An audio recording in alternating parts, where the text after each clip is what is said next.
South Korean officials say North Korea has again launched 2 short-range ballistic missiles, the latest in an unprecedented year of weapons testing.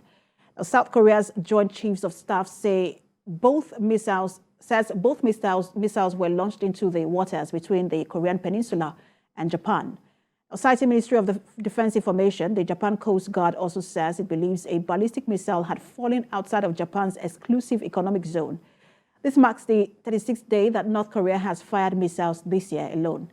Under the leadership of Kim Jong-un, North Korea has aggressively ramped up missile tests with U.S.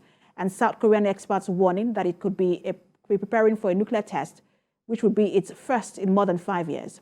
Satellite imagery earlier this year showed activity at its underground nuclear test site.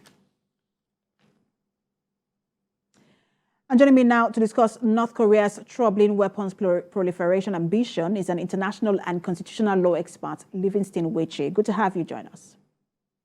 Thank you. Good afternoon. So, this particular missile test is coming after a military exercise between Japan and U.S. forces and North Korea. But let me ask you if you think that North Korea actually sees these military exercises as some sort of rehearsal for an invasion, or if it is just using it as a pretext for its own launch. Well, you know, the conflict between the North and South Korea is more than 70 years old. It's a conflict that arose on account of the Cold War between 2 major superpowers over the control of the Korean Peninsula. That is the defunct USSR and then the United States. That conflict resulted in a war that on record took more than 2.5 million lives.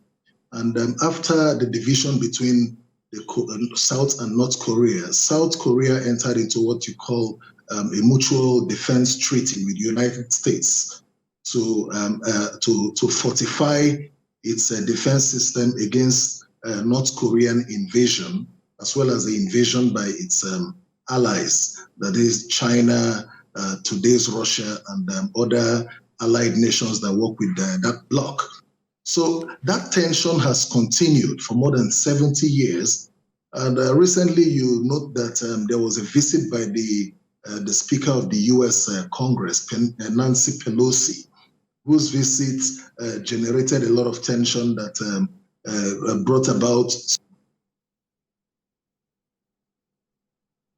some air raid around the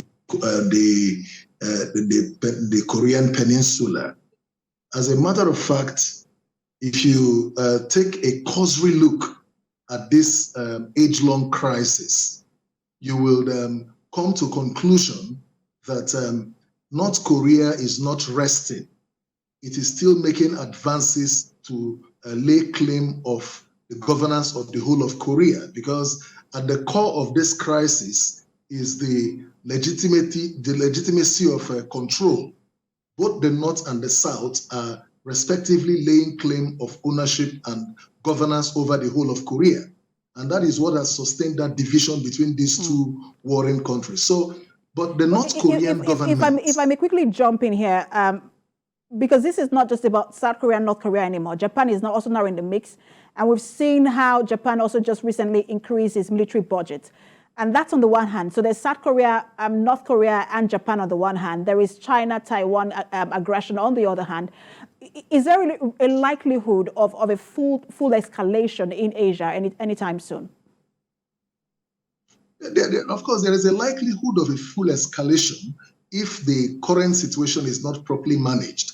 Because North Korea has continued to boast that it will become the world's most powerful nuclear weapon owners. And by that statement, it is also trigger hungry to exercise that type of nuclear power. And the closest victim of that particular test appears to be South Korea. And if the international community, the rest allies within that region do not engage diplomatically, you have a man like Kim Jong-un who cares less about whose ox is gored or who becomes a victim or how many people will die, as long as it will earn him the laurel of the new conqueror of the Korean Peninsula. Because his wildest dream in that region is to become the conqueror of the Korean Peninsula. But again, some of these players should understand that there are rules, international rules of engagement on some of these issues. But the sad side of this particular situation is that they do not care, they do not give any form of, they care less about some of these rules of engagement, because to them, might is right. Whoever is most powerful can call the shots. But like I said, there is a tendency that this current test of ballistic missile, I think it's called the intercontinental ballistic missile by North Korea, will lead to a level of provocation, because each of them, South and North, are acting both jointly, severally, and individually based on the strength of their respective alliances with the backup allied nations. North Korea has the backing of Russia and China. South Korea has the backing of NATO and the US. So when you see this level of fist scuffle and this level of contestation, it becomes a battle of who is stronger, not minding the overall peace implication of both the affected nations and their neighboring nations, and then the global community in general. So it is a danger that is staring the world in the face like a time bomb that is about to blow up. And the world must give the necessary attention to this, or else we'll be in another phase of a global conflict of unimaginable proportions. And sanctions have not really yielded any impact so far. Thank you so much for talking to us.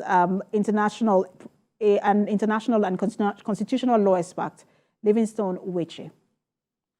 Thank you.